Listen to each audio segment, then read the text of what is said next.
Merci Madame, Monsieur de nous rejoindre. Bienvenue à ce rendez-vous de formation et de réflexion. Carrefour des religions. Sur le plateau de Carrefour des religions avec moi bien sûr, à ma droite, il y a le missionnaire gnostique Yebga Biaka. Vous le savez, avec lui, c'est les 3 facteurs de la révolution de la conscience pour avoir le salut. Sur ce plateau également, le père André Merlin-Jules, l'imam de l'église catholique. Quand tu ne maîtrises rien, maîtrise-toi. C'est bien ce qu'il dit toujours. Sur ce plateau également, l'imam Oumarou Aman de la mosquée de Bonabéry qui a bravé vraiment tous les obstacles pour être cet après-midi avec nous. Et sur ce plateau également, l'évêque pentecôtiste Dieudonné Olo de la mission évangélique internationale, la toute jeune mission évangélique internationale. Dans cette édition ou dans une des éditions de Carrefour des religions, vous aurez la genèse de cette mission évangélique internationale. Et la thématique principale de cette édition de Carrefour des religions, c'est Dieu, la sexualité et l'homme. Thématique principale de cette édition de Carrefour des religions. Merci, Madame, Monsieur, de nous renouveler votre fidélité. Le numéro, il va s'afficher. Vous avez la possibilité de nous envoyer des SMS et après 1 heure d'appeler pour donner votre point de vue. Chez nous, on n'insulte pas, on n'injurie pas, mais on donne juste son point de vue. Merci donc de nous renouveler votre fidélité. Avant donc d'entrer et de prendre nos panélistes, je nous propose de suivre cet éditorial. À tout de suite.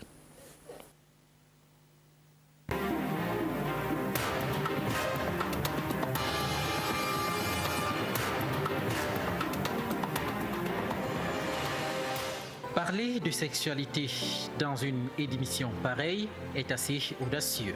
Pourtant, notre but n'est que jeter un regard sur ces problèmes qui concernent nos communautés religieuses en Afrique. Et si c'est le cas, pourquoi ne pas aussi parler de sexualité ? En décidant déjà même de réfléchir dans cette édition sur ce sujet, nous exerçons notre sexualité. Même si elle n'est pas le seul élément déterminant notre humanité, la sexualité caractérise chacun de nous en imprégnant chaque faculté et chaque activité personnelle. L'homme est un être de relation et la sexualité est ce qui lui permet d'entrer en relation avec l'autre. C'est surtout notre sexualité qui nous permet d'avoir des rapports interpersonnels avec l'autre sexe.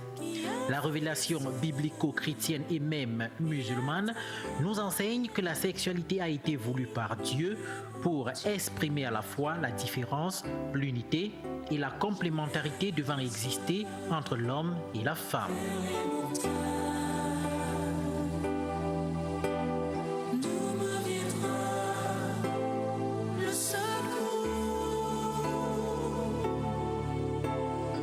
Comment comprendre dès lors toutes ces déviances sexuelles qui ont pignon sur rue ? Point d'interrogation. Qui a fait les cieux et la terre, le secours me vient de l'Éternel. Qui a fait les cieux. La sexualité est souvent considérée comme un sujet tabou. En réalité, c'est un sujet à la fois passionnant et dérangeant.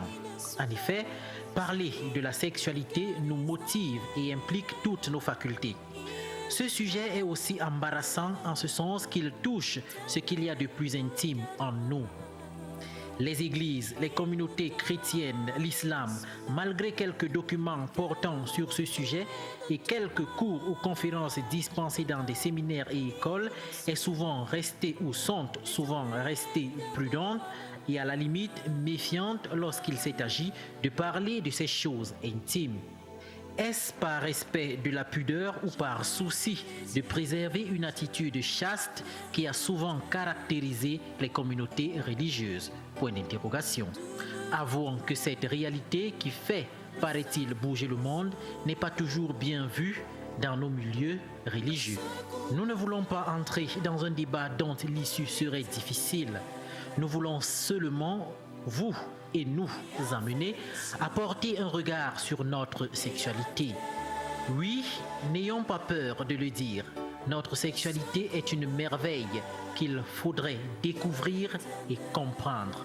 Il s'agit pour nous, pour vous, de parler de sexualité sans banalité et sans escamotage. Il s'agit pour nous de jeter un nouveau regard sur le mystère de la sexualité. C'est un regard qui voit dans la sexualité un dynamisme qui qualifie l'être spirituel de l'homme ici-bas. C'est pourquoi toucher du doigt tous ces problèmes qui intéressent la sexualité est indéniable. Du harcèlement sexuel à l'expression différente de la sexualité, du problème du sens de la sexualité humaine à celui de la dépravation des mœurs en matière de sexualité. Nous espérons que cette édition, avec son sujet aussi pointu que pointilleux, vous et nous aidera à mieux comprendre la sexualité humaine. Notre souhait est qu'il soit abordé sans passion, avec pour seul souci intellectuel de comprendre notre sexualité.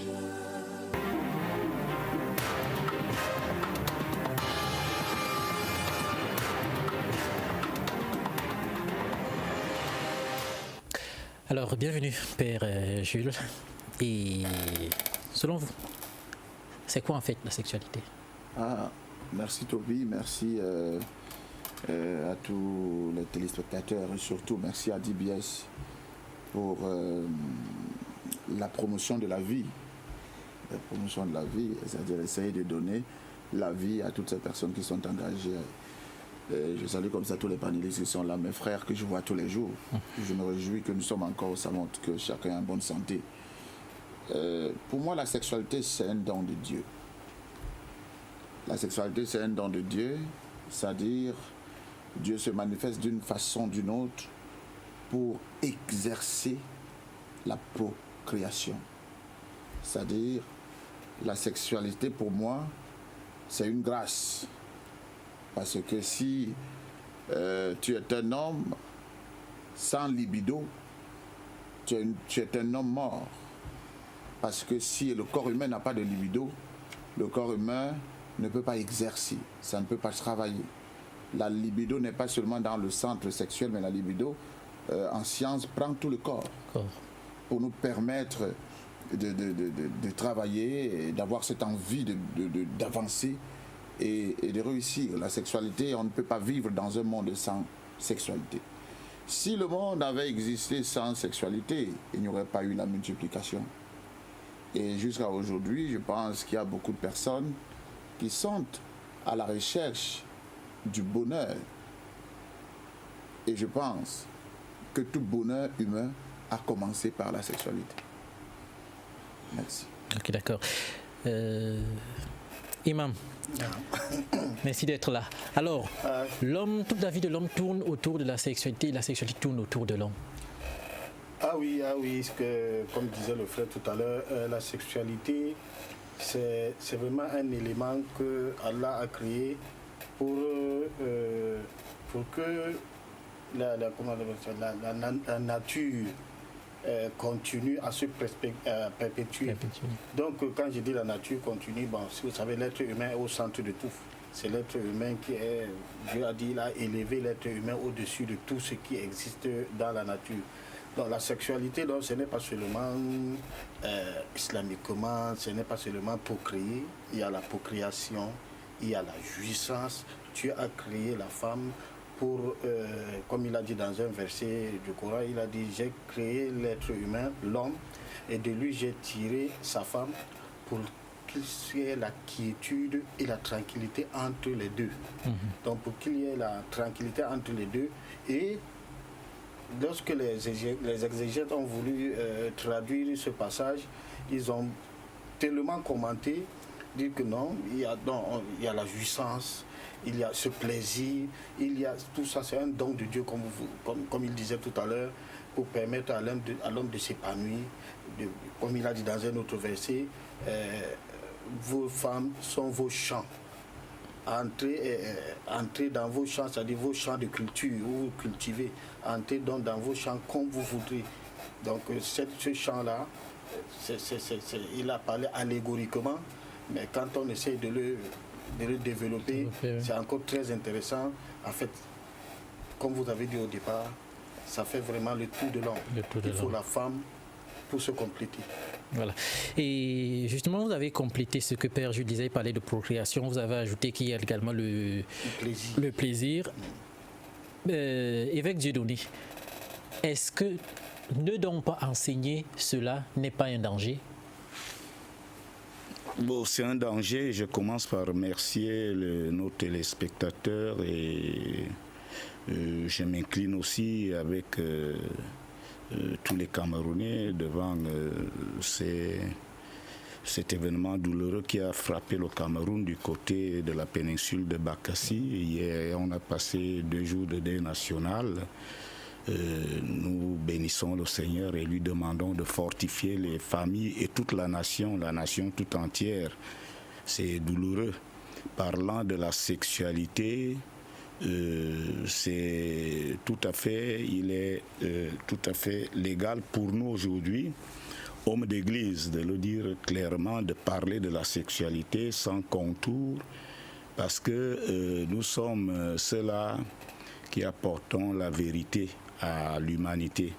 Et je pense que s'il y a eu des pratiques déviantes à ce niveau, des récupérations, c'est parce que l'Église, à un moment, n'a pas appelé les choses par le nom, parce que Dieu n'est pas un politicien. Lorsqu'on parle de la sexualité, ici, nous parlons de l'homme et de la femme. Il a créé l'homme, le premier, et avec son sexe qu'on appelle le pénis. C'est ça. Et il a tiré la femme de l'homme. Et il a créé la femme, qui est le complément de l'homme, avec un vagin. Et à l'intérieur du vagin, il a placé un organe, je crois, c'est, comment on appelle, pour la procréation, l'utérus, là où l'enfant se forme. Ça, c'est Dieu qui a fait tout cela. Donc nous devons parler, nous sommes des adultes, nous sommes des enseignants de la parole de Dieu. Et ceci, c'est par rapport à déjà une idée. Parce que dans le livre de Genèse 1, le verset 26 dit, Dieu dit, faisons l'homme à notre image selon notre ressemblance. Et au verset 28, la Bible dit qu'il a créé l'homme, il a accompli, n'est-ce pas, sa volonté, il a créé l'homme et la femme, et puis il est béni. La Bible dit, la bénédiction qu'il leur avait donnée, il dit, soyez féconds, multipliez, remplissez la terre et la sujettissez. C'est-à-dire ces 3 verbes, la fécondité, la multiplication, remplissez la terre, tout ça, ça tourne autour d'une seule chose, d'une seule mission, procréer. Soyez féconds, l'homme dit, mais fécond là c'est quoi? Il dit multiplier, multiplier, remplissez la terre. Donc le désir de Dieu c'est que l'homme procrée, et c'est par la sexualité, parce que c'est la consommation de l'acte sexuel qui produit l'enfant, et à un moment ordonné. Et la vie sexuelle n'est seulement pas une vie humaine. Même les plantes, même les animaux, mais nous constatons une chose qui est tout à fait vraie, c'est que de toutes les créatures vivantes de Dieu, l'homme est la créature la plus indisciplinée dans n'est-ce pas, le comportement sexuel. Et c'est pour ça que nous sommes là, pour vouloir que l'homme soit désormais discipliné. Alors, missionnaire. Gloire à Dieu. Oui, déjà je salue la pertinence du sujet qui est soumis à notre investigation cet après-midi, pour dire que la sexualité, si on va la définir, elle va prendre beaucoup d'angles. Ça va dépendre de l'angle sur lequel nous nous trouvons. Mais dans le contexte de ce soir, on peut la définir comme étant le garant de la relation entre l'homme et son conjoint ou sa conjointe, mais aussi entre l'homme et Dieu. Parce que Dieu est au centre de tout. Dans toute relation sexuelle, Dieu doit exister. Et quand on parle de sexualité et Dieu, ou alors l'homme et Dieu dans un milieu sexuel, on voit que Dieu, il est très jaloux avec la sexualité. Déjà, il a permis que tout vienne à l'existence à travers le sexe, que ce soit dans le règne animal, dans le règne végétal, dans le règne minéral, dans le règne humain. Tout ce qui vient à l'existence vient grâce au sexe. Donc, le sexe est le véhicule de la création. Le sexe transporte la création. Et pour cela, le sexe devient donc quelque chose de très sacré pour Dieu. Pour lui, le sexe est sacré. Nous n'avons qu'à observer dans les Saintes Écritures et dans l'histoire qu'à chaque fois, la dignité du sexe a été bafouée, ça a suscité la colère de Dieu. Nous pouvons voir l'histoire de Sodome et Gomorrhe. Quand on parle de Sodome et Gomorrhe, on parle de sodomie. Déjà, c'est une mauvaise sexualité qui était pratiquée à l'époque. Et tout de suite, ça a suscité la colère de Dieu. À côté de l'histoire de Sodome et Gomorrhe, nous pouvons voir le déluge de Noé. Et nous allons constater que l'une des raisons qui amène Dieu à susciter, l'une des raisons qui suscite la colère de Dieu, c'est les mêmes pratiques que nous avons vues dans l'histoire de Sodome et Gomorrhe. L'humanité avait atteint ce niveau de dégénérescence où véritablement les normes ont été écartées et l'écart a pris raison.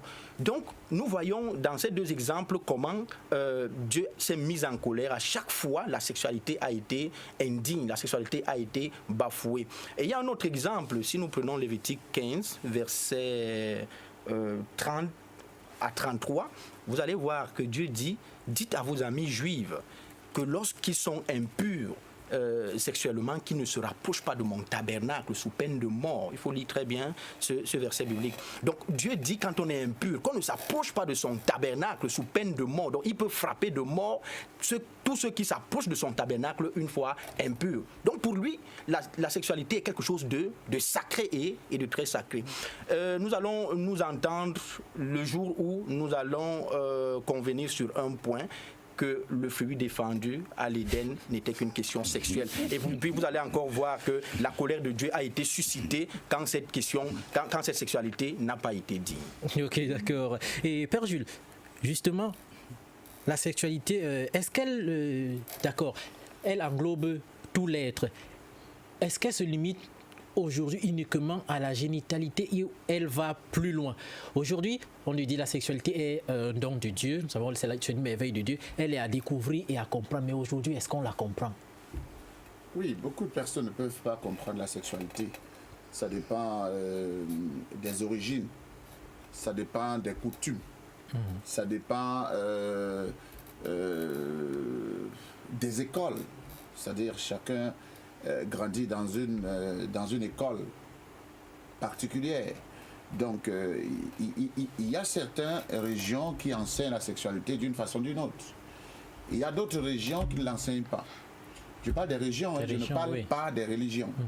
Maintenant, hormis les régions, maintenant, il y a des religions. C'est-à-dire que vous allez trouver l'enseignement qu'on donne à l'Église qui devient un enseignement complexe. Vous allez trouver que dans cet enseignement, d'autres religions ne parlent même pas de sexualité. Parce que le prêtre ou le pasteur pense que s'il parle de sexualité, on va dire que c'est un faux pasteur, on va dire qu'il dit n'importe quoi. Et pourtant, le sexe n'est pas tabou. Il faudrait ici apporter un enseignement original en ce qui concerne la sexualité aux chrétiens. Parce que moi, je pense même que c'est là le véritable problème. C'est là le véritable problème. Comme le gnostique le disait, la sexualité est sacrée. Mais je ne pense pas que Dieu va perdre son temps à regarder les histoires de sexe. À part si ça devient une histoire d'homme et homme, femme et femme. Mais si c'est une histoire d'homme et femme, c'est normal, c'est comme la nourriture. Le sexe, tu connais une femme tout de suite et tu es rassasié. Dans les 5 minutes qui suivent, tu as toujours envie. Quand tu finis de manger, tu es rassasié. Dans les 5 minutes qui suivent, 20 minutes, tu as toujours faim. Bon, moi je pense que nous devons respecter la sexualité selon la parole biblique qui nous amène à comprendre que nous sommes les êtres humains et que nous devons trouver du plaisir en cherchant la femme. En donnant à la femme ce que son cœur désire. Parce que la Bible dit aussi que femme, le plaisir te poussera vers l'homme. C'est-à-dire, le plaisir poussera la femme vers l'homme. Qui est-ce qui doit lui donner ce plaisir? Ce n'est pas Dieu. C'est ce que Dieu nous a donné pour qu'on puisse apporter cela aux autres. En respectant bel et bien le comportement de l'autre, que cela soit d'un commun accord et que ça soit dans les normes. Je pense que si ça se fait dans les normes, il n'y aurait pas de problème. Imam, l'éducation sexuelle chez le musulman, elle est encore trop réduite. Oui, c'est ce qu'on dit, c'est toujours la même chose. Vous savez, on a essayé d'apporter la tradition dans la religion. C'est ce qui a rendu donc, cette éducation tabou. Et puis, vous savez, ça c'est depuis, même les Arabes eux-mêmes, ils ont tenté d'infiltrer certaines de leurs coutumes dans la religion musulmane. Et nous avons adopté, beaucoup ont adopté cela, et ça fait beaucoup d'amalgame dans notre religion. Mais avec l'éducation sexuelle, je vous ai donné un verset tout à l'heure où Allah dit, vos femmes, vos femmes sont vos champs, c'est-à-dire vos champs de culture. Entrez dans vos champs partout où vous voulez. Les exégètes ont essayé de développer pour dire entrez dans vos champs partout, c'est-à-dire que vous pouvez retrouver aller vers votre femme debout, assis, dans la chambre, au salon, un peu partout, comme vous voulez. C'est-à-dire, mais en évitant ce que Dieu a interdit. Qu'est-ce que Dieu a interdit? La sodomie. Comme il a interdit tout à l'heure. Mais tout le reste vous est permis. Il vous est permis tout ça. Et puis, à nos parents, nos frères musulmans, de faire très attention dans l'amalgame que les Arabes ont essayé de mettre dans la religion, de marier nos filles à 6 ans, machin, tout ça. Il y a un hadith, un fameux hadith où les gens appliquent pour dire que ça m'écoeure, ça m'énerve quand je pense à ça. Il y a un hadith qui dit que le prophète a épousé Aïcha quand elle avait 6 ans, il a connu quand elle avait 9 ans. Pure invention, c'est la tradition arabe. Ils ont essayé d'infiltrer ça dans l'islam et ça a fait ce que ça a foutu. Et comme vous savez, les frères musulmans ici, nous ici en Afrique, lorsque nous entendons Dieu, nous nous accrochons dessus, on ne lâche plus, on est comme, je ne sais pas, drogué, on ne veut plus. Non, mais en faisant des recherches, vous trouverez que c'est vraiment une fausseté qu'on a essayé d'inculquer. Non, le prophète nous a tout dit, le Coran a tout expliqué. Il a dit épouser les femmes lorsqu'elles ont atteint leur maturité. La maturité, c'est quel âge? La maturité d'une femme, nous savons, c'est entre 18 ans en montant. Donc lorsqu'elles ont atteint leur maturité, et comment est-ce que Dieu va parler? Que le prophète dise que c'est Dieu et que ça devient contraire à ce que le prophète dit ici. Non, c'est vraiment ça. Les gens ont essayé d'apporter la tradition dans la religion et ça a apporté l'amalgame. Le prophète n'a pas eu honte de nous expliquer même comment est-ce que nous devons, lorsque nous voulons raconter, c'est-à-dire approcher notre femme, il y a une invocation à faire. Il dit, lorsque tu veux approcher ta femme, prie. Dis Allahumma jannimina shaitan. Oh Seigneur, protège-moi du diable. Écarte-moi du diable dans ce que écarte le diable entre nous et ma femme dans ce que nous voulons faire tout de suite là. Vous voyez, tout ça là, c'est l'éducation. Apprendre à l'être humain comment approcher la femme. Dans le Saint-Coran, il dit commencez par les préliminaires. C'est des versets coraniques. Commencez par les préliminaires. C'est-à-dire, oui, allez-y par des préliminaires, amusez-vous, n'allez pas directement. Tout ça fait partie de l'éducation. C'est que vous n'entendez pas ça dans les mosquées. Vous n'entendez pas ça entre pères.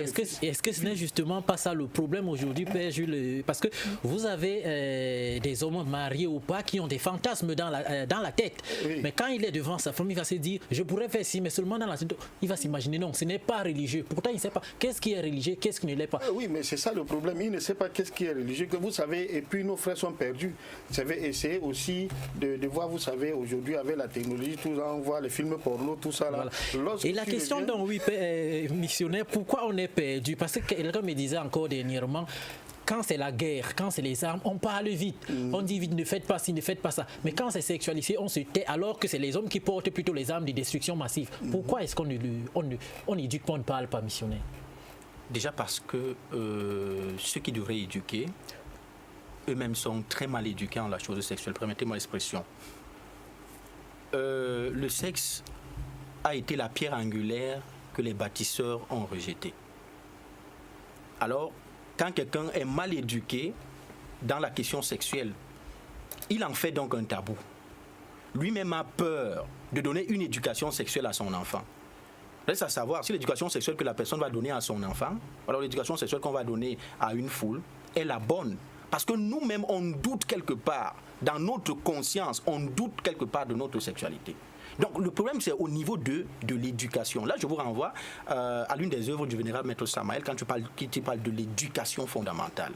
Dans l'éducation fondamentale, Samaël fait état des 3 types de sexualité. Il faut que les gens le sachent, il faut que les enfants l'apprennent. Il faut que les enfants sachent qu'il existe le premier type d'insexualité, qui est une sexualité de dégénérescence, qui est une sexualité dépravée, que Samaël appelle l'infrasexualité. C'est dans cette infrasexualité qu'on retrouve la sodomie, qu'on retrouve le lesbianisme, qu'on retrouve la pédophilie, qu'on retrouve tout ce que nous connaissons de l'infrasexualité. À côté de cette infrasexualité, il y a le deuxième niveau de la sexualité, le deuxième type de sexualité que nous appelons la sexualité normale. C'est cette sexualité qui est pratiquée dans un couple qui procrée, qui vit normalement, 2 personnes qui s'aiment, qui vivent normalement. À côté de cette sexualité dite normale, Samaël parle de la suprasexualité. Et là, on rentre dans l'ésotérisme spirituel, ça veut dire dans des questions qui sont réservées pour une certaine élite spirituelle. J'ai apprécié beaucoup l'intervention de l'imam quand il dit le prophète demande qu'on prie avant d'aller dans l'acte sexuel. Qu'on prie pour que Dieu nous épargne, nous éloigne de la tentation avant d'aller dans l'acte sexuel. C'est la raison pour laquelle nous les gnostiques nous disons toujours que le sexe est sacré. Quand on va dans l'acte sexuel, on doit prier. C'est un moment de prière parce que c'est un moment de communion non seulement entre l'homme et son épouse, l'épouse et son mari, mais aussi un moment de communion entre l'homme et le divin.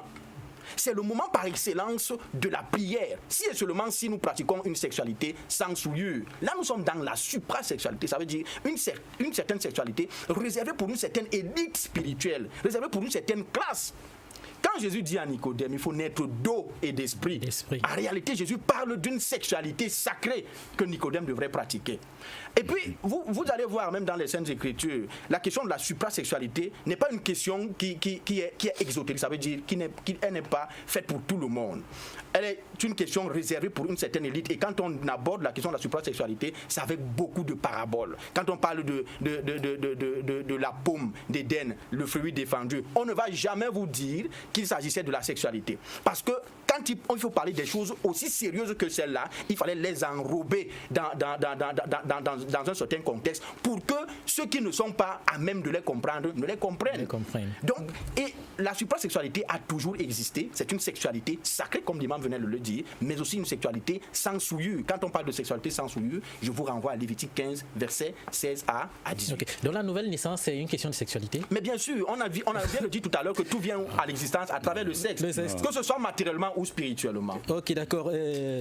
Évêque Dieudonné. Moi, je pense que Dieu n'a pas besoin de le cacher. Il parle clairement. Oui, justement, quel était dans le plan de Dieu? Dans le jardin d'Éden, il y a un arbre. Ça, c'est comme ça. Ça, c'est la conception chrétienne que nous avons. Il y a un arbre, un fruit défendu. Quand Dieu parle du sexe, il parle du sexe et il parle du sexe. Allez dans le livre de 1 Corinthiens 7, par exemple. Nous voyons l'enseignement de Paul, n'est-ce pas, à l'église de Corinthe. Il va jusqu'à prescrire le comportement de l'homme et la femme dans la chambre, à l'intérieur. La femme qui résiste à l'homme, l'homme qui résiste à sa femme, il prescrit le comportement. Il dit à la femme de rendre à l'homme ce qu'elle doit à l'homme et à l'homme de donner à la femme. Donc l'homme ne s'appartient pas. Il appartient à la femme et la femme appartient à l'homme. Donc Dieu n'est pas un politicien. Et dans le jardin d'Éden, il parle de fruits. C'est un fruit. Il a planté les arbres, il a donné n'est-ce pas, à Adam et Ève, mais il a mis un interdit, un arbre, parce que ça c'était l'exclusion.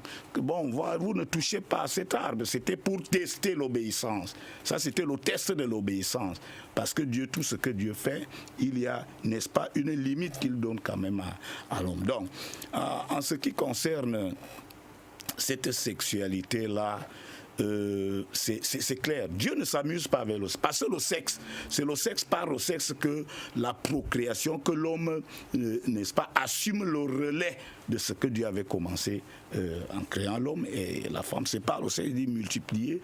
Et nous voyons dans la Bible, si vous lisez par exemple dans le livre de Genèse, nous voyons les enfants de Juda qui meurent un à un parce qu'ils s'étaient amusés avec le sexe. Ah oui, la Bible parle du premier-né de Judas, n'est-ce pas? Judas avait pris une femme et il a donné son fils, et parce qu'il était méchant, Dieu l'a frappé de mort. Bon, maintenant, selon la coutume, il fallait que le deuxième fils, n'est-ce pas, hérite de la femme de son frère aîné.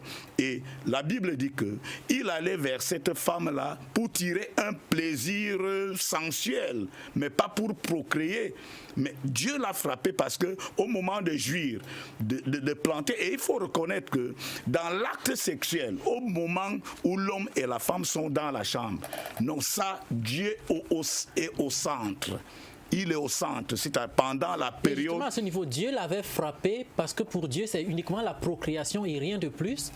Et il y a des temps, il y a un temps, le plaisir, c'est vrai. Le plaisir, le sexe nous apporte le plaisir. Souvenez-vous que dans un couple, la femme atteint, la mienne a accouché 10 fois, ça fait 10 fois 80 fois 9 mois. 10 fois 9 mois, ça fait combien de mois? Ma femme s'est privée, ça fait environ 90 mois. Ça fait combien d'années? Ça va chercher dans les 7-8 ans. C'est-à-dire ma femme s'est consacrée à Dieu, n'est-ce pas? Elle a travaillé pour Dieu, elle a accouché, elle s'est privée de certains plaisirs pour porter 9 mois fois 10 fois les enfants dans ses entrailles. Et en ce moment-là précis, la Bible dit dans le livre de Jérémie 1, le verset 5 dit, avant que je t'eusse formé dans le ventre de ta mère, je te connaissais. Donc à chaque fois que ma femme concevait, à chaque fois que j'étais avec elle dans la chambre, en ce moment-là, pendant son temps de fécondité, Dieu est dans ses entrailles. Il utilise ses entrailles comme un laboratoire. Et il attend que moi, l'évêque Olo, que je libère la substance qui est en moi, le sperme. Parce que c'est ça qu'il attend pour former tout le plaisir qu'on a dans la chambre. Là, il ne s'occupe pas de ça. Mais il attend que je lui envoie l'essentiel, ce que j'ai en moi, qu'il a mis dans mes reins, pour former l'enfant et partir. Et il va partir en nous bénissant que bon plaisir, continuez, n'est-ce pas, à vous. Moi, j'ai déjà fait ma part. Et à partir de ce moment, c'est pour cette raison que l'avortement même, c'est-à-dire, c'est une chose, parce que Dieu ne peut pas prendre le temps de former. Et par derrière, j'estime que parce que Macron a dit que, oui, parce que ceci, parce que c'est... Non. Et c'est ça même qui fait problème, parce que nous parlons de la sexualité. Il faut reconnaître aujourd'hui que tous les problèmes que l'Afrique a aujourd'hui viennent de la procréation. Oui, parce que les Africains sont en train de grandir et l'Occident voit que, attention, si ces gens-ci, ils continuent à procréer comme ils le font, ils vont envahir le monde. C'est ça le problème qui est au centre de tout ce que l'Afrique a. Alors, Père Jules, tout à l'heure vous avez mentionné que Dieu ne regarde pas, enfin, quand la sexualité n'est pas orientée dans le plan de Dieu, il ne regarde pas. Et aujourd'hui, vous avez dans la société, on va dire, allez, multipliez-vous, c'est ce que Dieu a dit. Et est-ce que c'est donc multipliez-vous en désordre? Est-ce qu'il y a une manière de se multiplier? Vraiment, l'histoire de sexualité, là, c'est une histoire. Bon, mais on essaye quand même de comprendre que c'est un domaine que chacun trouve son compte. C'est-à-dire, il y en a ceux qui peuvent s'en priver selon les émotions spirituelles. Voilà. Il y en a ceux qui peuvent vivre dedans, dans leur joie, dans leur satisfaction, parce que je pense que Dieu aime quand l'homme est dans le plaisir. C'est-à-dire, Dieu aime quand nous sommes contents. Je disais dernièrement à l'église, moi quand je le dis, les gens trouvent que je dérange. Quand je le dis, les gens trouvent que je dérange, mais je dis, et il n'y a rien qui soit sucré comme la femme. C'est vrai. Pour que je voie un homme qui va chercher un homme. Je ne suis pas d'accord des hommes qui partent chercher les petits-enfants. Une petite fille, elle n'a même pas les seins. Qu'est-ce qui attire l'homme? Ça dit Dieu a donné les seins à la femme pour que les seins attirent l'homme. C'est-à-dire Dieu a créé des choses, il a donné une certaine forme à la femme pour que cela soit, c'est-à-dire des formes qui attirent l'homme. C'est pour cela que quand un homme est devant une femme, écoutez, quand un homme est devant une femme, il doit ressentir il doit ressentir quelque chose d'extraordinaire. Et maintenant, c'est à l'homme de gérer cela, parce que c'est pour cela qu'il faut être élevé. C'est pour ça qu'il faut élever. C'est pour cela qu'il faut prier parfois quand tu vas dans l'acte sexuel. C'est-à-dire qu'il faudrait que tu pries pour que tu ne fasses pas des choses À cause du plaisir. Ça, tu dois être attentionné. C'est l'Esprit de Dieu qui doit t'arriver. C'est l'Esprit de Dieu qui doit t'arriver. Et si je vais revenir, le frère Gnostic a dit que Nicodème,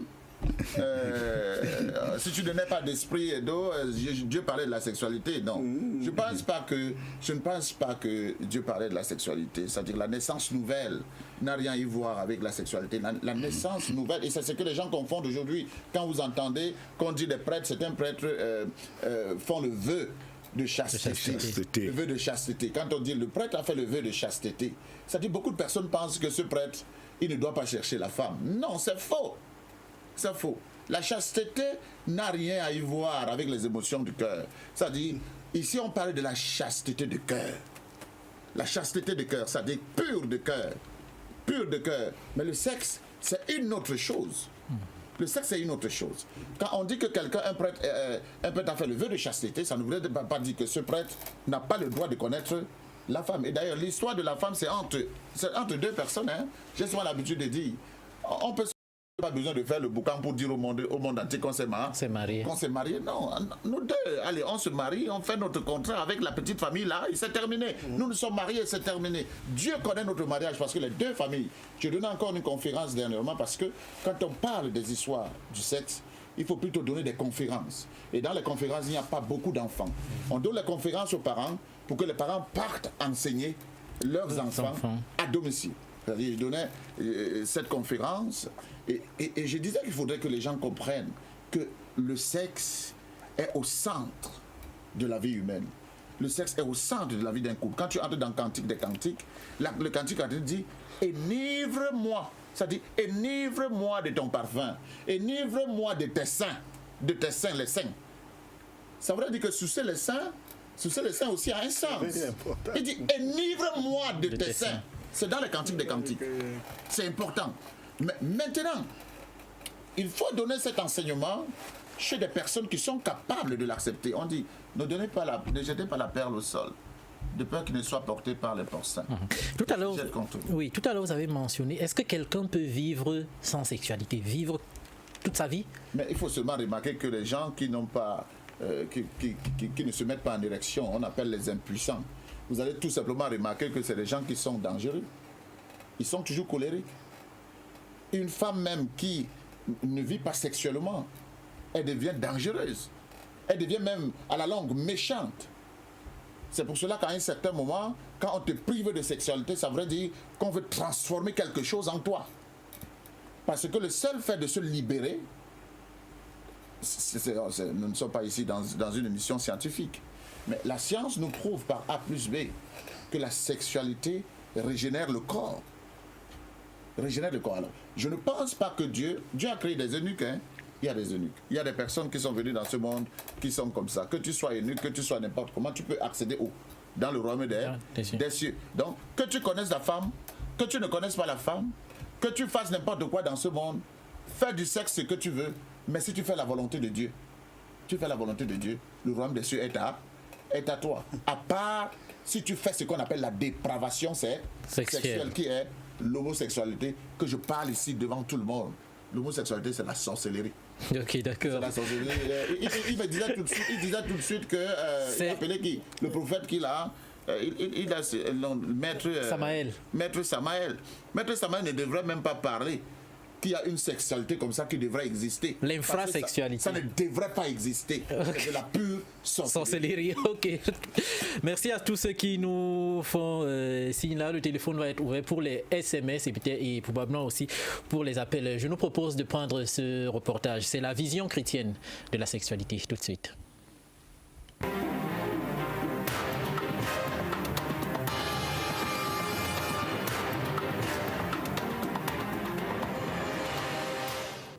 L'islam aperçoit la sexualité de l'homme au même titre que les autres désirs. C'est pourquoi nous trouvons qu'il a instauré des règles conformes à l'instinct et à la nature afin de satisfaire cette tendance instinctive pour retrouver l'équilibre psychique et moral. L'islam n'a guère tout permis, comme le font les libertins, mais n'a pas non plus tout interdit, comme le font certains ascétiques, fanatiques et certains soufis. Au contraire, la position de l'islam offre le droit d'assouvir ses désirs et de concrétiser le but de tout être humain. C'est pour cela que le mariage est la voie unique permettant de satisfaire les appétits sexuels sans causer de préjudice à la société. C'est une oasis de paix regroupant un homme et une femme en leur attribuant la quiétude morale et physique. Ce lien qu'est le mariage est la base de la combinaison des choses dans ce monde. Cependant, l'islam n'est point tel, comme d'autres tendances, à laisser libre cours à ce lien ou à le délaisser sans aucune règle. Au contraire, il lui donne l'aspect naturel que ce lien entre un homme et une femme doit avoir en respectant la passion et le penchant vers l'autre, tout en leur rappelant qu'ils se réunissent pour une certaine cause, car il se doit d'y avoir un but dans ce lien. De ce fait, il a instauré le but de ce lien entre les sexes, car l'islam considère le mariage comme la seule voie naturelle pour la procréation et l'assouvissement du désir sexuel. Il permet donc de concrétiser un but et un projet humain sans négliger la jouissance personnelle. C'est pourquoi il incite au mariage et à le féliciter tout en le considérant comme étant une façon d'atteindre l'agrément divin et sa récompense. L'islam ne voit pas uniquement dans le mariage un moyen d'unir l'homme et la femme et un corps à un autre ou d'assouvir les désirs et les appétits sexuels. Sa vision est plus profonde et plus grande. Il s'agit d'un édifice servant à bâtir le genre humain, mais c'est aussi un apaisement et une quiétude de point de vue individuel. Et d'un point social, c'est une obligation communautaire. Pour cette raison, la vie de couple doit se baser sur l'entraide et l'échange de sentiments. Les époux doivent vivre l'un comme l'autre, comme une entité, partager le même lit et ressentir que chacun appartient à l'autre. Ceci est l'un des symboles les plus grands de cette union et l'une des preuves les plus fortes de ces liens que nécessite la vie conjugale. Le mariage a été décrété pour se protéger de la fornication ou de l'adultère et comme protection contre les effets extérieurs de déviance sexuelle. L'adultère est une pratique dont le musulman doit absolument s'éloigner.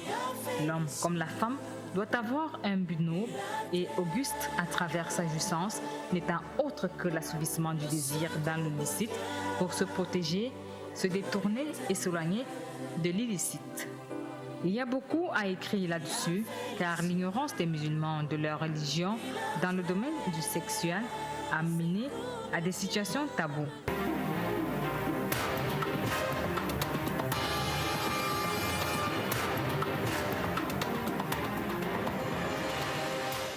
Même dans ce reportage de Zinabou Mefiri, on l'a bien compris que la sexualité en islam est réglée à des règles fixes. Mais pourquoi on vient à les transgresser? Non, dire règles fixes, c'est peut-être que il n'y a pas de règles fixes en tant que telles. Règles fixes en sexualité, dire règles fixes, c'est... Non, la sexualité, j'ai dit en dehors de la déviance que nous connaissons tous, l'homosexualité, la sodomie, tout ça là. Non, la sexualité est permise. J'ai dit ici, le verset que je lisais au départ nous dit faites-le debout, assis, partout, puisqu'il dit entrez dans vos champs partout, comme vous voulez. Comme vous voulez. Comme il dit, commencez par les préliminaires. Tout ça là, vous savez, la femme en général, c'est le plus beau tableau qu'Allah nous a créé. Le plus beau tableau qu'Allah a créé, c'est la femme. C'est pourquoi vous verrez que le Coran demande à la femme mariée de se couvrir complètement. De se couvrir complètement, pourquoi? Parce que lorsqu'une femme est pour un autre et qu'elle s'exhibe, elle attire l'attention. Dieu a créé la femme pour ça, pour attirer l'attention, comme disait le Père tout à l'heure, pour attirer l'homme. Dès qu'un homme voit les atouts d'une femme, il est déjà interpellé. Et quelque chose commence à venir, à entrer dans sa tête. Vous savez, dans la Bible, Jésus a dit celui qui voit une femme et la désire a déjà commis l'adultère. Bon, pour éviter cela, il vaut mieux que la femme couvre dans tous ses parties, parce qu'en islam, la femme est nue. Tout le corps de la femme, c'est la nudité. Oui, parce que si le père préfère les seins, il y en a qui préfèrent il y en a qui préfèrent, il y en a qui aiment les doigts, il y en a qui aiment la voix, il y en a qui aiment le cou, il y en a, chacun a ce qu'il veut par rapport à... C'est pourquoi l'islam dit que la femme est complètement nue. C'est-à-dire le corps de la femme, partout est attirant. Donc elle doit se couvrir pour se protéger. Ok. Je vais prendre ce message d'Alvin. Parce qu'Alvin, elle a dit...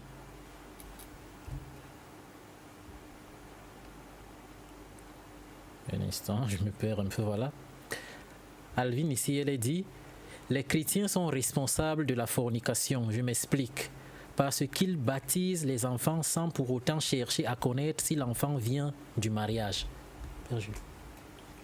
C'est sa façon de voir. Mais je pense que les enfants n'ont rien à y voir là-dedans. Puis, avoir le baptême ne voudrait pas dire entrer dans le royaume des cieux. Il faut qu'elle comprenne que si tu es baptisé, ça ne voudrait pas dire que tu es déjà dans le royaume des cieux. Entrer dans le royaume des cieux, c'est un travail personnel. Comme dit souvent mon frère, là je suis souvent d'accord avec lui, il faut tuer l'ego. Et ceci, si tu n'as pas, si ce n'est pas ça, tu ne peux pas accéder dans le royaume des cieux. Donc il ne faut pas qu'elle confonde les choses. Ok, d'accord. Alors, qu'est-ce qui explique donc, par exemple, qu'après l'acte sexuel, parfois, pour des humains, pour un homme et une femme, soit on est content, soit on est mécontent. Qu'est-ce qui explique cela? Mais ça vient d'Adam et Ève. Ça vient d'Adam et Ève, c'est pour cela que je reviens. C'est que les chrétiens, c'est-à-dire l'Église n'a jamais voulu parler de cette table-là. Oui. Excellence. Je voudrais que les auditeurs comprennent, que les téléspectateurs, autant pour moi, comprennent que... Oui, nous allons demander, Père Jules Vaucopa, à Sou Maristella, qui est de l'autre côté, d'ouvrir le micro pour les appels. Allez-y, Père Jules. Donc, il faudrait que les téléspectateurs comprennent que l'arbre dont la Bible parle, nous ne sommes pas ici pour leurrer les gens. Oui. On parle de la sexualité. On parle de la sexualité. Pourquoi?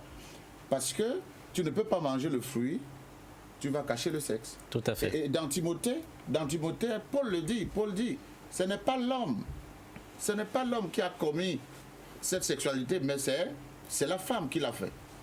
Dans Timothée, Paul le dit. C'est-à-dire, et c'est ça qui nous fait revenir pour qu'on comprenne que oui, dans le fruit dont on parle, puisque la Bible est parabole, et Jésus même dit aux disciples que vous avez le don de grâce pour comprendre ces choses.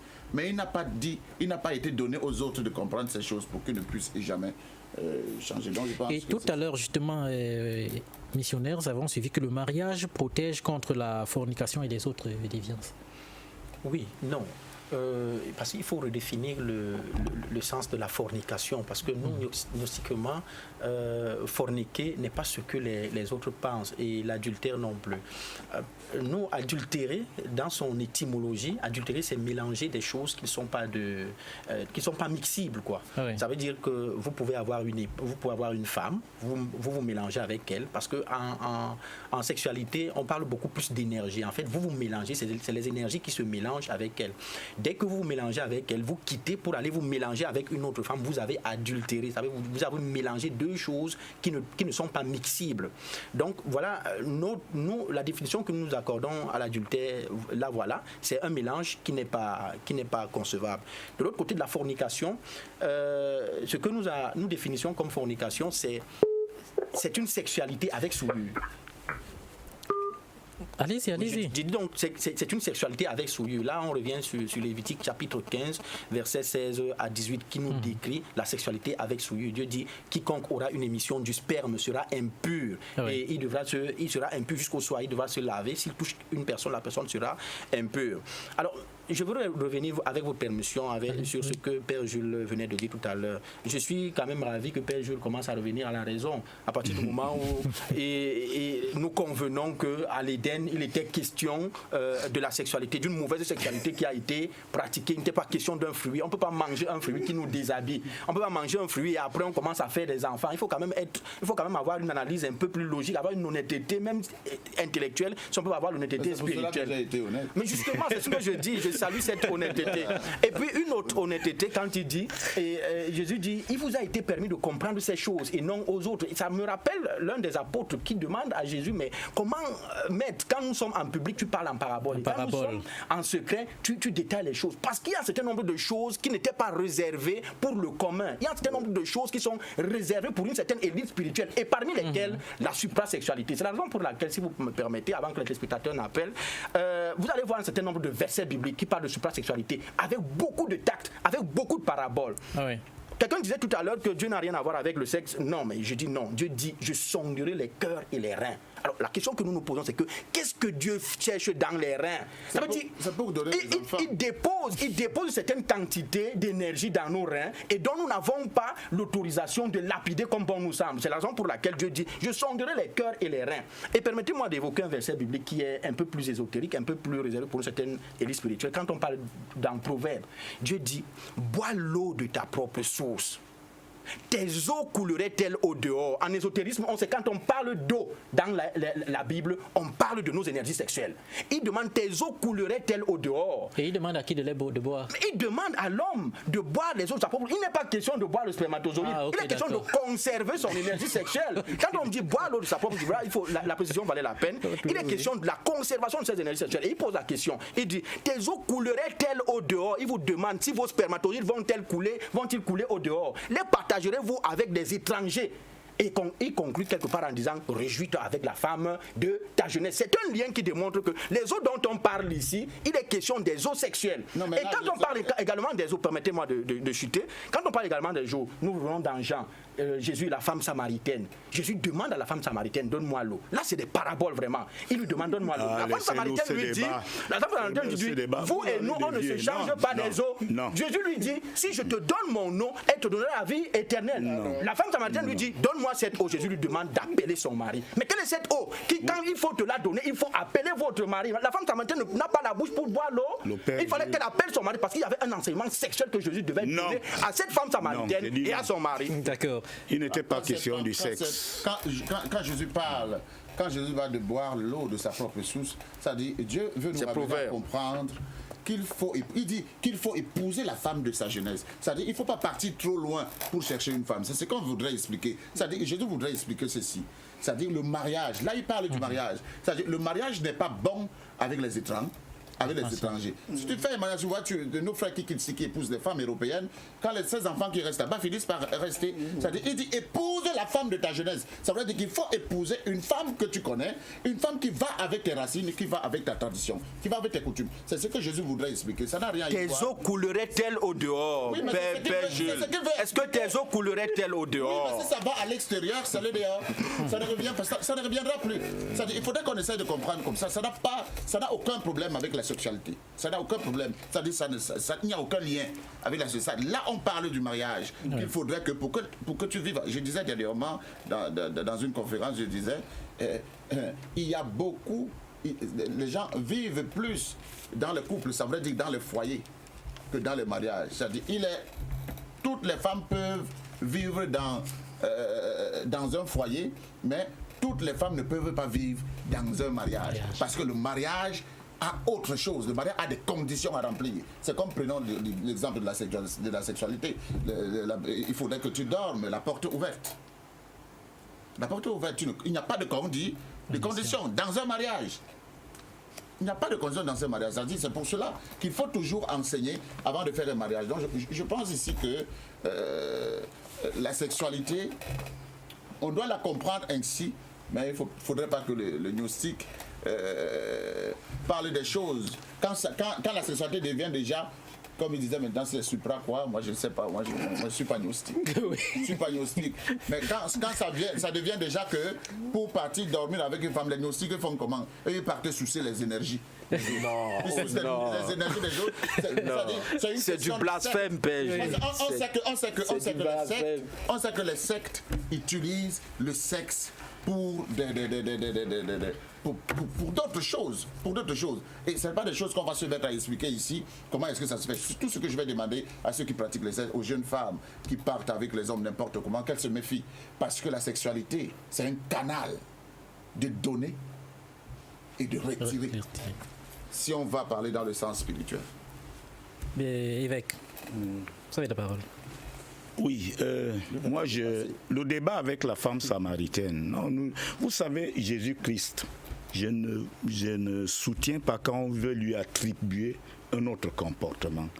Parce qu'en nous laissant embarquer par le gnostique, nous allons arriver à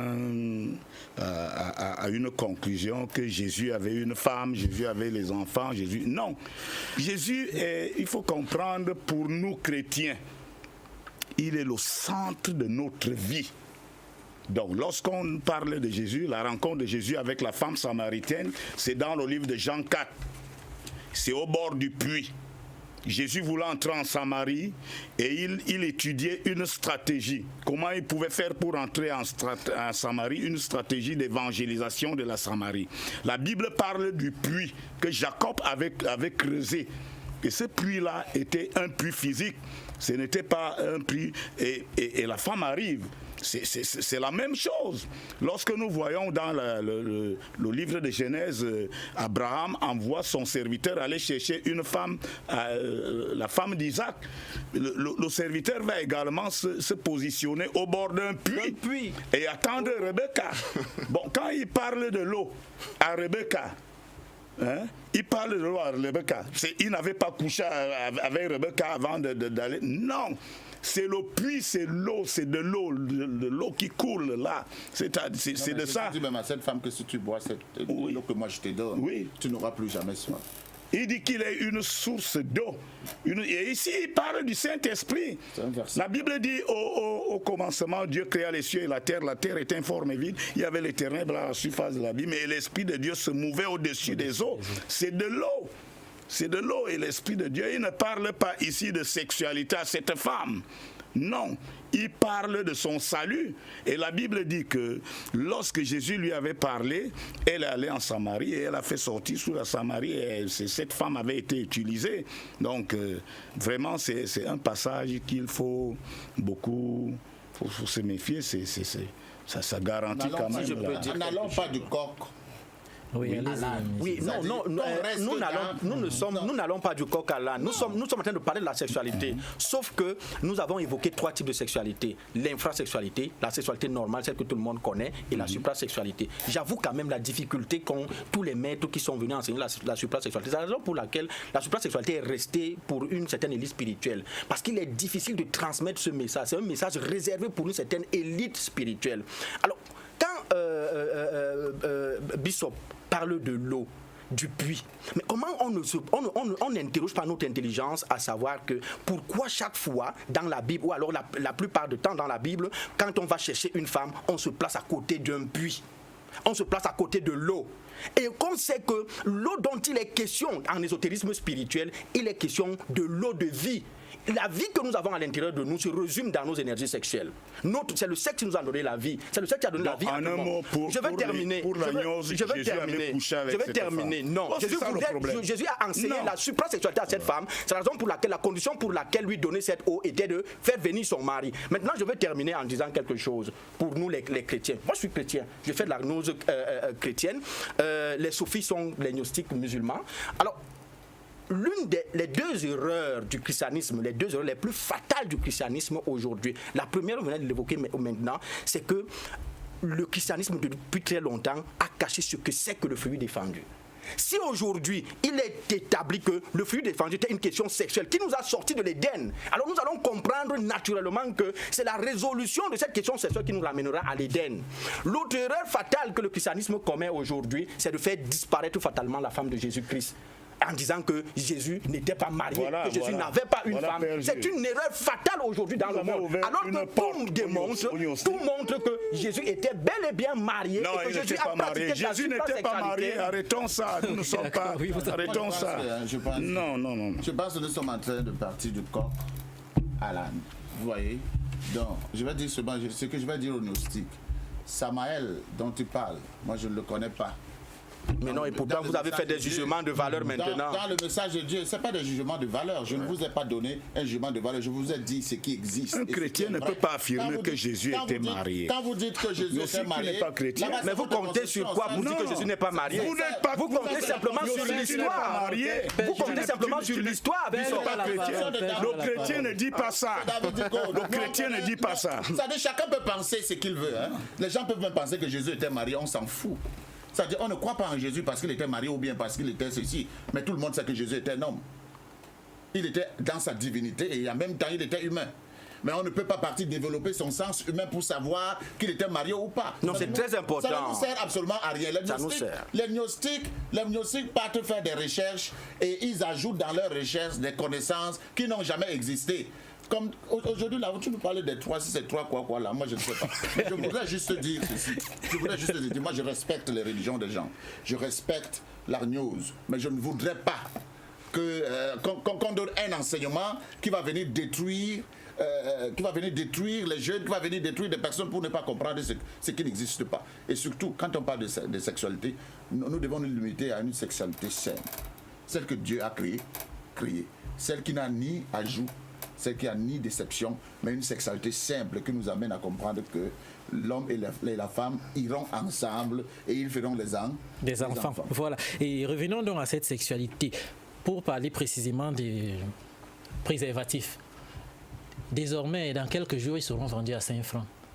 Dieu admet le préservatif dans une relation.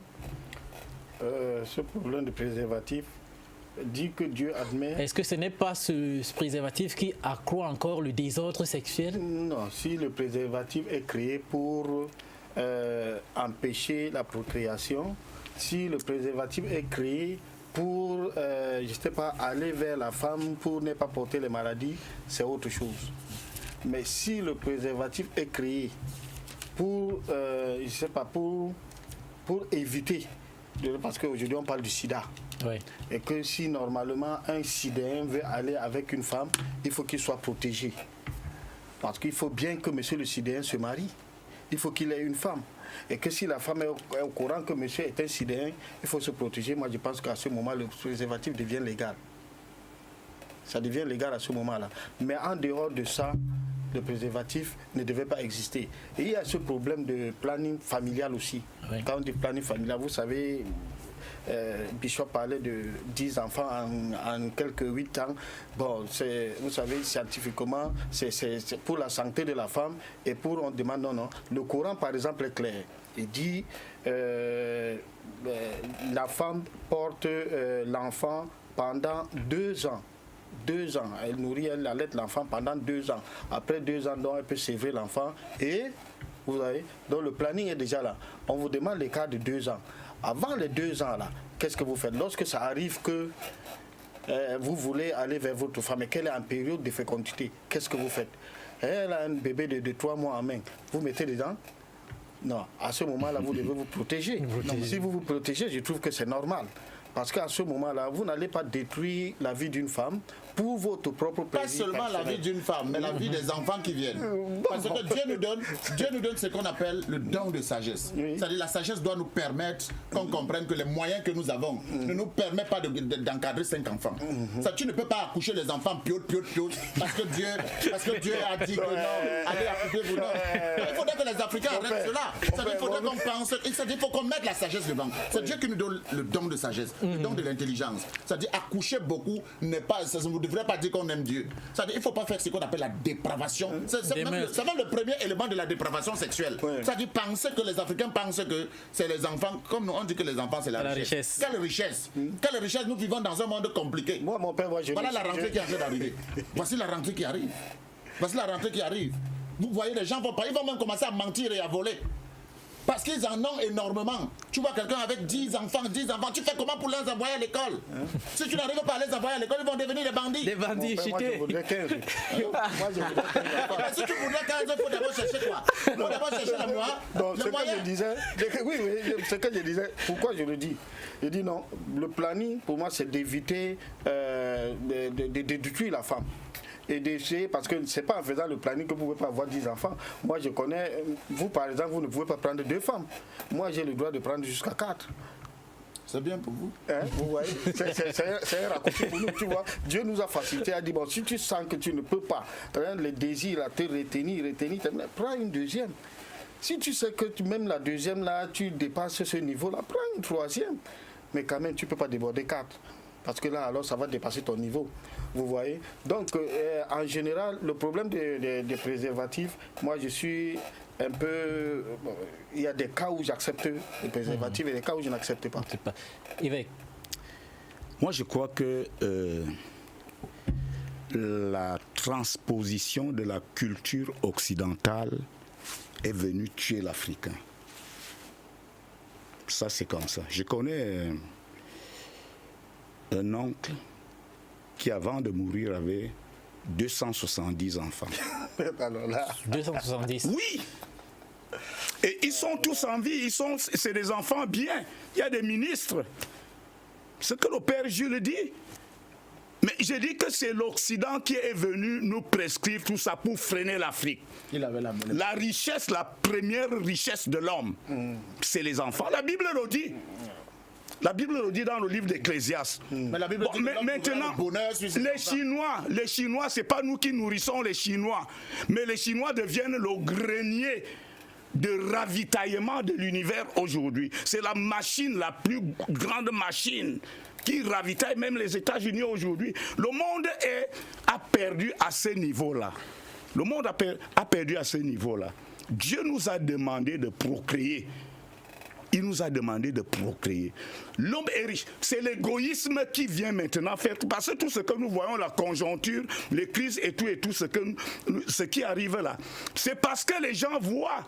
Là, c'est la même chose que Pharaon avait vu au temps de Moïse en Égypte. Il a vu, n'est-ce pas, la croissance d'Israël. Ils étaient 70 en allant, n'est-ce pas, en Égypte. Mais quand il a donné l'ordre aux sages femmes égyptiennes de tuer tous les enfants, mais c'est par la croissance. L'Afrique doit se développer comment, Père Jules? Nous devons procréer. L'Afrique a les moyens. L'Afrique est le grenier. L'Afrique est le grenier du monde. L'Afrique est le grenier du monde. L'Europe voit. Pour travailler un petit champ, il faut appeler tout le monde et ça ne finit même pas vite. L'Afrique a les moyens. J'ai dit, il faudrait qu'on pense que. Et l'Occident est venu nous apprendre. Parce que l'Occident, écoutez, lorsque nous voyons, n'est-ce pas, la classe vieillissante, comment ils sont, ils calculent tout ça, ils voient l'Afrique, hein, et les Américains, ils ont trouvé une astuce, c'est-à-dire ils prennent les Africains qui vont maintenant, mais l'Occident ne voit pas ça. Hein. Tous les massacres qui se passent, les guerres en Afrique là, c'est parce qu'ils voient que la puissance du développement vient d'abord des hommes.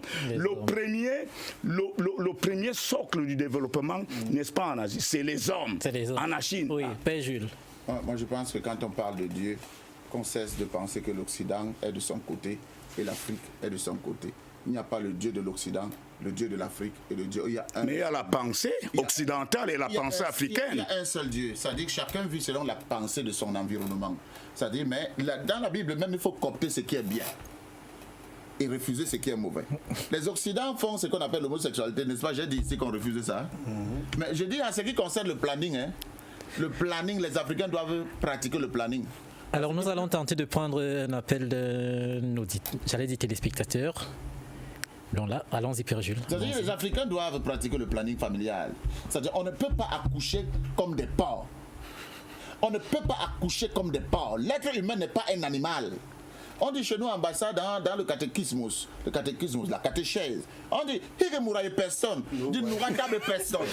Il ne mourra personne, dit nous rattrape personne. Ça veut dire que nous sommes les êtres humains. Nous sommes des personnes, mais nous ne sommes pas des animaux. Nous ne sommes pas des animaux. Okay. Pas de la pauvreté. Oui, je vais donner la parole au missionnaire le temps que je prenne. Vous n'aimez pas beaucoup d'enfants à cause de la pauvreté. Non, je ne dis pas que je n'aime pas beaucoup d'enfants, mais s'il faudrait que j'ai beaucoup d'enfants, il faudrait que j'ai des moyens pour encadrer pour les encadrer. Pour que ces enfants soient à l'aise. Ok, d'accord. Tout à l'heure, notre réalisateur Alain Kenyé va nous caler l'élément sur la persécution. Il va bien le caler. Le temps pour moi de prendre ce message. Bonsoir, le plateau. Très beau débat. Merci. Ça nous édifie. Est-ce vrai, Marie de quoi? C'est pour les gnostiques.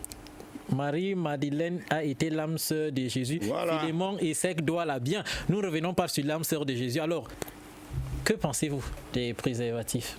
Oui, moi je dis pour solutionner la question du préservatif aujourd'hui, il faut revenir à l'origine. Et moi je pense qu'il ne faut pas s'attaquer au préservatif, il faut s'attaquer plutôt à celui qui a permis que le préservatif vienne, qui est l'ego. Quand Adam et Ève étaient à l'Éden, il n'y avait pas de chlamydia, il n'y avait pas de syphilis, il n'y avait pas de gonocoxie, il n'y avait rien. C'est dans la dépravation des mœurs, dans la dépravation de la pratique sexualité, dans ce que nous appelons l'infrasexualité, qu'on a retrouvé un certain nombre de personnes qui allaient coucher avec des animaux, ce que nous appelons la zoophilie. Et c'est dans cette zoophilie que des gens ont déporté des germes qui ne sont pas de notre conception physionomique, physiologique. C'est ça qui permet donc que ces germes nous mettent mal à l'aise. C'est des virus qui nous mettent mal à l'aise. Et maintenant, en réfléchissant comme les hommes, ils ont fabriqué le préservatif pour préserver celui qui n'a pas ces virus. Mais moi je dis, le problème aujourd'hui n'est pas de s'attaquer au préservatif, parce que le préservatif, d'autre part encore, c'est vrai, ça peut protéger des gens, mais c'est aussi une façon de donner un feu vert, un coup d'envoi à la perte de nos énergies sexuelles. Parce qu'on sait que bon, je ne vais pas attraper ces maladies, je vais perdre mes énergies sexuelles à volonté. Mais le véritable problème aujourd'hui, c'est de s'attaquer aux défauts, à nos égos, qui nous amènent à multiplier les conquêtes féminines et par conséquent à multiplier les maladies, qui nous amènent à être en contact sexuel avec les animaux et par conséquent à puiser les maladies. Ce n'est que le défaut, ce n'est que l'ego qui nous a plongé dans une telle dégénérescence. Ok. Nous parlons de sexualité. C'est bien le thème de cette édition. Dieu, la sexualité et l'homme. Et le reportage déjà calé probablement par Alain de l'autre côté. Nous allons le prendre pour parler d'une autre forme de sexualité. Tout de suite, persécution.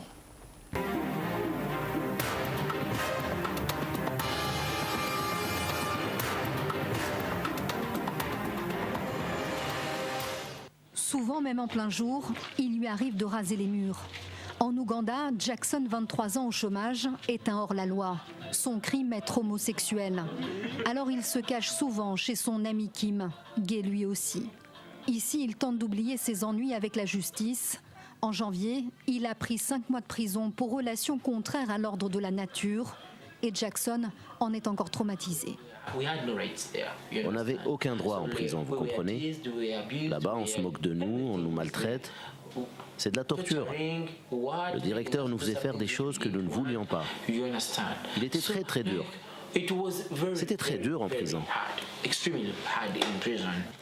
Depuis sa sortie de prison, Jackson vit un cauchemar. Impossible, dit-il, de trouver un emploi maintenant que les gens savent. Une communauté inquiète. Dans un pays où les relations homosexuelles sont déjà réprimées de la prison à vie, une nouvelle loi anti-gay a été adoptée en décembre. Elle prévoit notamment la peine capitale pour homosexualité aggravée et la prison pour ceux qui ne dénoncent pas les homosexuels. Depuis, la Cour constitutionnelle a finalement annulé la loi pour vice de procédure. Mais les députés ont déjà annoncé un nouveau vote. Alors, les homosexuels dénoncent une persécution. Lorsque vous vous déplacez dans la rue, les personnes commencent à vous montrer du doigt pour dire « ce garçon est apparu dans les journaux ». Et même lorsque vous sortez de prison, même votre mère, vos proches ne veulent plus entendre parler de vous. Seul lieu de répit pour ces homosexuels de la capitale, une boîte de nuit, ambiance disco, chaque dimanche, le temps d'une soirée. Un refuge peut être temporaire. L'établissement a déjà été fermé quelques jours après le premier vote de la loi anti-gay.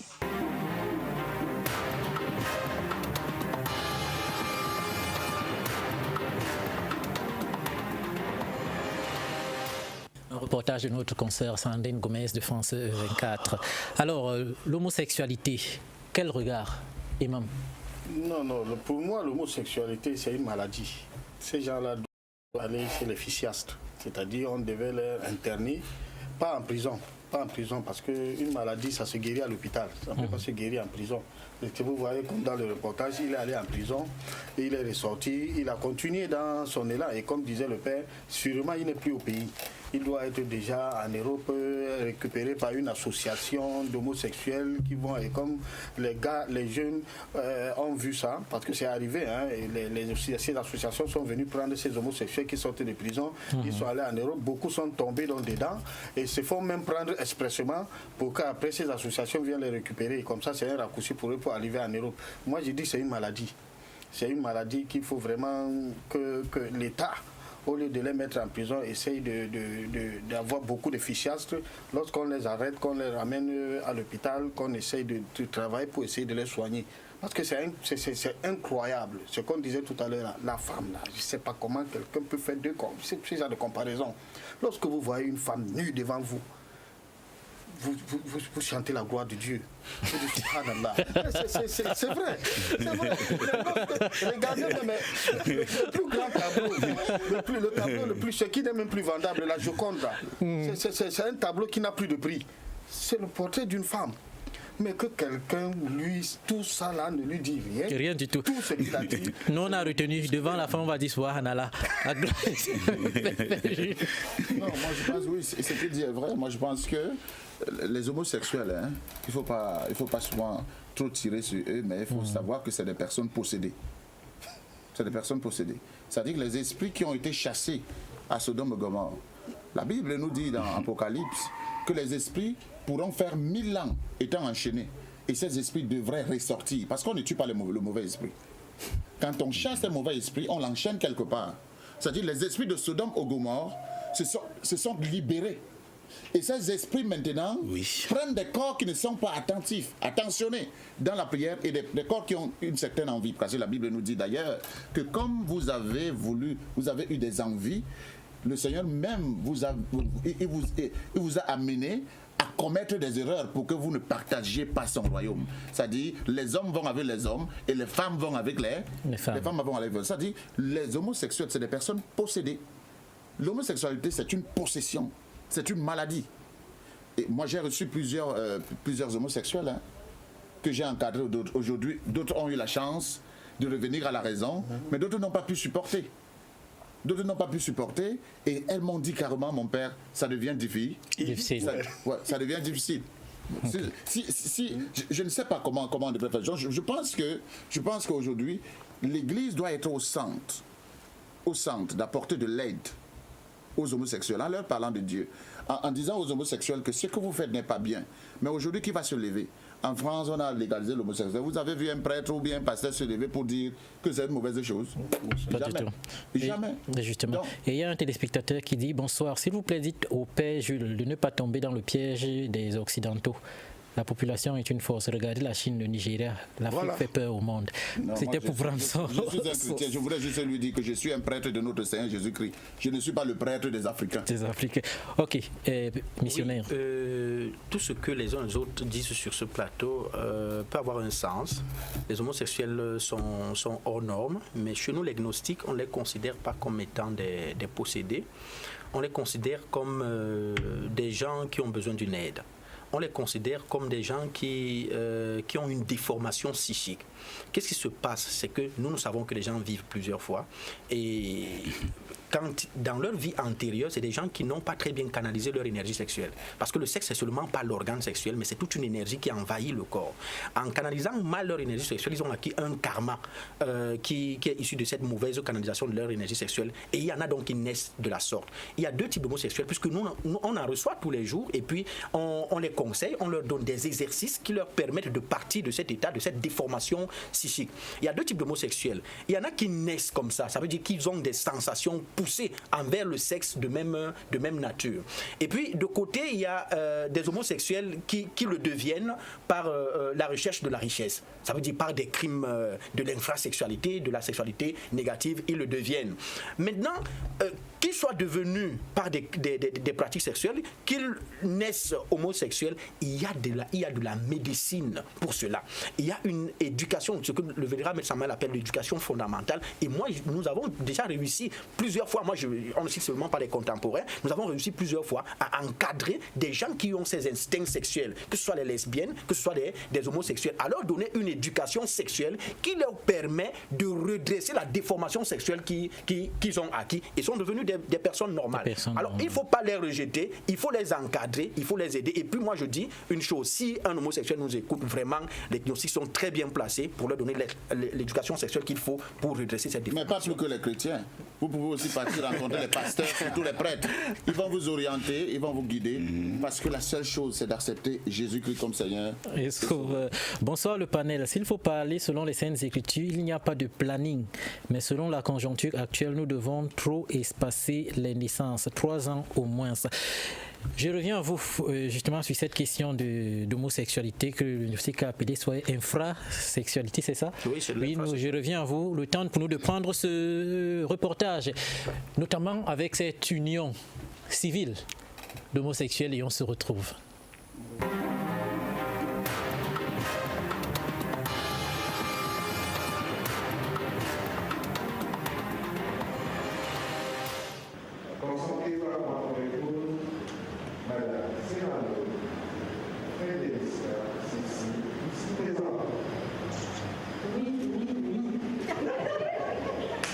Samantha et Frédérica se sont dit oui, sous les regards attendris de leurs proches.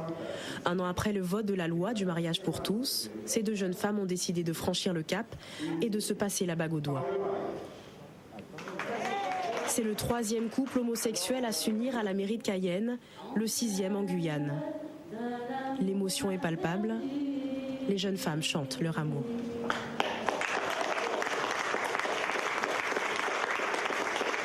Aujourd'hui, on a décidé de se marier et j'espère pour la vie. Non, c'est pas j'espère, c'est pour la vie. Voilà, on se l'est dit, vous avez entendu la petite chanson, donc c'était pour montrer que vraiment on est vraiment engagé. C'est pas, c'est pas du semblant, c'est pas, on s'est pas marié l'année dernière parce qu'on voulait pas faire partie de la mode. Voilà, on voulait vraiment montrer que c'était quelque chose d'à part et qu'on avait les mêmes droits en fait que tout le monde. Pour moi, il n'y a pas de mariage exceptionnel. Au contraire, je crois qu'aujourd'hui, on a assisté à une cérémonie intense, en émotion. On a vu que sur le visage de ces deux demoiselles, qui avaient de l'amour, qui avaient une joie de se prendre pour épouse. Et je crois que c'est un signe qui est donné à notre population où la mentalité doit changer, où tout ce genre de manifestation doit être pas un événement, mais accepter la vie comme elle se doit. Mariage pluvieux, mariage heureux, selon l'adage, c'est en tout cas tout ce qu'on peut leur souhaiter.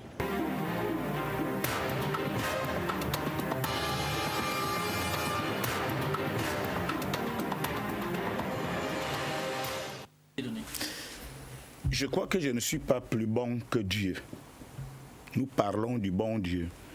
Et la seule manière d'aider ces gens-là, c'est leur faire lire la parole de Dieu. Et qu'est-ce que la Bible dit dans le livre de Lévitique 20 ? Le verset 13 dit, « Si un homme couche avec un homme comme on couche avec une femme, ils ont fait tous deux une chose abominable. Ils seront punis de mort. Leur sang retombera sur eux. » Il faut faire lire la Bible aux gens. Parce qu'il faut que celui qui s'engage, n'est-ce pas, à l'homosexualité, sache déjà ce que Dieu a dit. Et aussi... Évêque Dieudonné, nous avons un téléspectateur là, l'a dit. Je ne sais pas si on peut le prendre, le téléspectateur. Oui. Allô? Oui, allô? Oui, nous vous écoutons, madame. Oui, je suis Clarisse Wafo de Yaoundé, depuis Yaoundé. Oui. Oui, je voudrais dire ici que l'homosexualité est un gros péché. Il est non seulement un gros péché de nature, et tout ce qui est contre nature est péché parce que c'est Dieu qui a créé la nature. Oui. C'est Dieu qui a tout créé. Oui. Et c'est aussi simple à démontrer. Les Occidentaux et tout cela peuvent nous donner des arguments au nom de la liberté pour légitimer l'homosexualité, mais c'est faux et archi faux. Oui. Il ne faudrait pas qu'on perde nos repères. Dieu a, je prends un exemple simple. Une jeune fille se marie à 18 ans. Elle entretient des rapports sexuels durant toute sa vie. Elle fait des enfants. Elle n'a jamais de problème avec son utérus et son vagin. Oui. Mais prenez un homme qui subit des rapports sexuels au même rythme qu'une femme par la nuit, et dites-moi au bout de 2 ans ce que cet homme devient. Ah, gloire à Dieu. C'est clair que Dieu n'a pas prévu l'anus pour les rapports sexuels. Et qu'il faut être badé de diplôme de religion pour comprendre. Ok, merci à notre sœur depuis Yaoundé. Je vais revenir à vous et à vous également parce que vous êtes en train de citer la Bible. Oui, et vous savez justement, il y a des pasteurs, il y a également des imams qui connaissent bien le Coran. Et justement, imams aussi, certains pasteurs légalisent, du moins unissent certaines couples. Nous allons prendre ce reportage avant de revenir à vous justement. Oui. C'est une union d'homosexuels par un imam. Vous voyez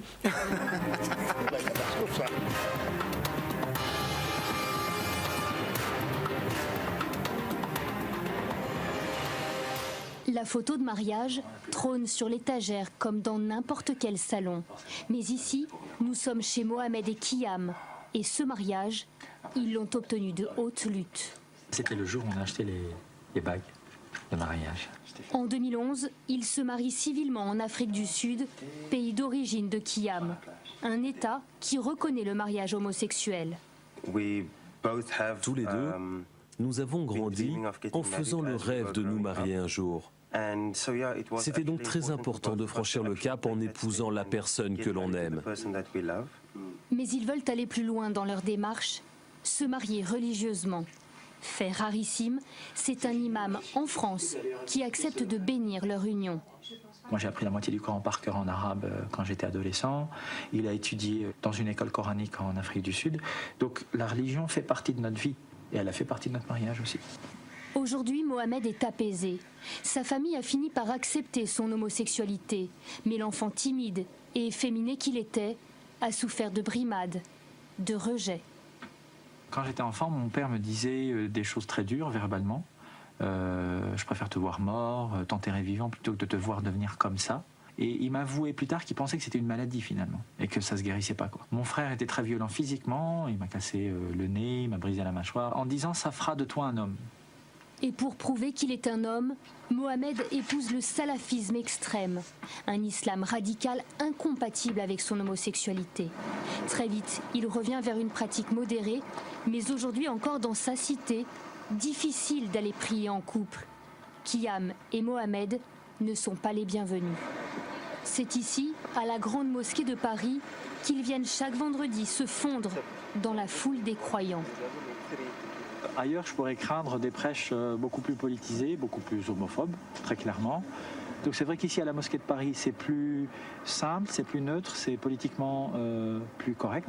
Mohamed a fondé une association pour venir en aide aux homosexuels musulmans victimes de violences. Il envisage également de créer une salle de prière ouverte à tous. Mais il nourrit un autre espoir, épouser civilement Kiyam grâce à la prochaine loi française. Leur mariage célébré en Afrique du Sud n'est pas reconnu ici.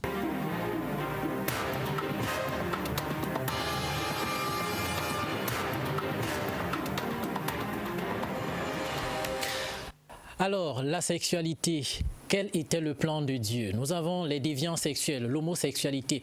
Est-ce qu'on est avec? Est-ce une malédiction ou alors on peut soigner l'homosexualité? La masturbation et tout le reste. Comment éviter cela? Un tour de table et on se sépare. Je commence par vous, imam. Si vous commencez par moi, cet imam-là lui-même, sûrement, il a une petite maladie. Vous savez, Dieu, aucun peuple n'a été puni comme le peuple de Sodome et Gomorrhe. Parce qu'on dit souvent, il a Sodome et Gomorrhe, Dieu leur a puni. On n'explique pas la punition. Vous savez ce que Dieu a fait d'eux? Dans le Saint-Coran, il dit que Dieu a déterré la terre. C'est-à-dire, il a fait pleuvoir sur eux une pluie de rochers qui venait de nulle part. Il les a enterrés vivants. Et il a déterré la terre là où de la ville de Sodome. Il a retourné, il a refermé sur eux. C'est-à-dire, tellement en colère, jusqu'aujourd'hui, les archéologues ne trouvent pas Sodome et Gomorrhe. Jusqu'aujourd'hui, on connaît l'endroit, on fait des recherches, on creuse, on ne se retrouve pas. Toutes les autres cités perdues ont été retrouvées, même Babylone, tout. Mais on ne retrouve pas Sodome et Gomorrhe. Pourquoi? Parce que la colère de Dieu était tellement grande que c'était inexplicable. Mais un imam qui s'aventure à aller célébrer ce genre de mariage, lui-même doit être... C'est un homosexuel, non? Oui, sûr. Ok. Évêque Dieudonné. Moi, je pense tout simplement que lorsqu'on on détecte ces gens-là automatiquement. C'est le Dieu que cet imam-là, ce prêtre-là, ce pasteur-là sert. Ce n'est pas le Dieu que nous autres nous servons, qui, n'est-ce pas, interdit formellement l'homosexualité. Et j'ai dit encore une chose, qu'on nous fasse, qu'on crée une cité ou une île, où on va déverser tous les homos et qu'ils vivent là-bas pendant 20 ans, on verra si vraiment il y aura la croissance. Parce que la procréation, c'est la croissance. Mais maintenant, donc, par ces pratiques-là, comment la croissance pourra-t-elle être évidente? Si on met les homosexuels dans un même pays, ce pays va disparaître, parce qu'ils ne pourront jamais procréer. Alors, moi, je pense qu'aujourd'hui, l'Église a sa place. Il faudrait des bons serviteurs de Dieu qui comprennent vraiment la chose pour enseigner et donner un bon enseignement à tous ces enfants, mais surtout exhorter les parents de commencer à apprendre la sexualité à leurs enfants. Ça veut dire que quand ton enfant a 18 ans, commence à lui demander que ta copine est où. Ils entrent dans la chambre, tu fais quoi? Tu regardes. Aujourd'hui, je vous dis la vérité, parce que nous arrivons dans un monde que c'est une... Il entre dans la femme, il déshabille la femme, il pénètre la femme, tu vois et tu applaudis. Tu dis oui, mon enfant. Tu dis, mon enfant est devenu un homme. Parce que nous vivons dans un monde compliqué. Oui. Parce que même dans les écoles où on envoie nos enfants, on ne sait pas ce qu'ils vont devenir. Je vous le dis avec vérité, il n'y a que Dieu seul qui soit capable de nous protéger. Ce qu'on peut dire, c'est qu'à partir de ces images, nous voyons que le monde est en train d'atteindre ce qu'il a atteint dans des époques lointaines. Et chaque fois le monde atteint ce niveau-là, vraiment ça suscite la colère de Dieu. Donc c'est une preuve, c'est un indice par excellence qui nous démontre que vraiment bientôt Dieu va manifester sa colère. Et puis il faut très rapidement s'attaquer à l'ego ici. Il ne faut pas s'attaquer à ceux qui marient les homosexuels, à ces homosexuels. Il faut donner un enseignement de la mort de l'ego et puis l'homosexualité va se réduire considérablement. D'accord. Sous Marie Stella était au mélange audio ainsi qu'Ali Mokou. Alain Keigne était au mixage vidéo. Constantin Noudom qui était derrière toutes ces caméras. Merci madame, monsieur d'avoir été avec nous. Donnons-nous rendez-vous dimanche prochain lorsqu'il sera 16h30 avec une autre thématique. Excellente soirée.